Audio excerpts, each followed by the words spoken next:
আল্লাহর সৃষ্টি বড়ই অদ্ভুত। প্রিয় দর্শক, আসসালামু আলাইকুম। আজ আপনারা দেখতে চলেছেন সৃষ্টিকুলের ভিতরে কিছু অদ্ভুত এবং সুন্দর সৃষ্টি যা রয়েছে গভীর সমুদ্রের অভ্যন্তরে। আল্লাহ পাক নিছক কিছু সৃষ্টি করেন না।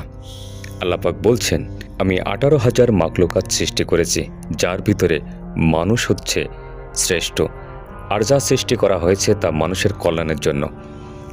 আমরা স্থলভাগে অথবা জলভাগে অনেক প্রাণী বা উদ্ভিদের সাথে পরিচিত হয়েছি, যেগুলো দেখলে আমরা অনেকেই ভাবতে পারি এগুলো হয়তো নিছক। হয়তো অনেক প্রাণী আছে যেগুলো মানুষের ভক্ষণ অযোগ্য।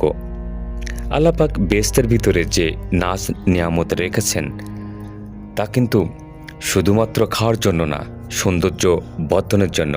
তেমনি পৃথিবীতে আল্লাহ পাক জল এবং স্থল, আকাশে সর্বস্তরে বিশেষ বিশেষ অত্যন্ত সুন্দর মনোরম অনেক সৃষ্টি আল্লাহ পাক সৃষ্টি করেছেন, যেগুলো নিছক নয়।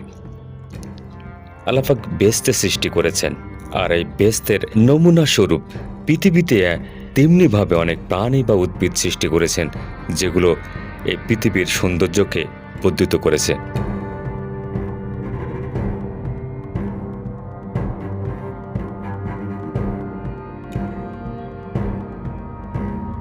সমুদ্রের গভীরে আমরা পর্যবেক্ষণ করলে যে সকল সৃষ্টিগুলির সাথে পরিচিত হয়েছি তা নাকি শুধুমাত্র 5% জানতে সক্ষম হয়েছি, তাহলে সেই বিশাল সমুদ্রের অভ্যন্তরে 95% যা আল্লাহ পাকের সৃষ্টি ছড়িয়ে ছিটিয়ে রয়েছে তা কি আমরা কখনোই জানতে পারবো না?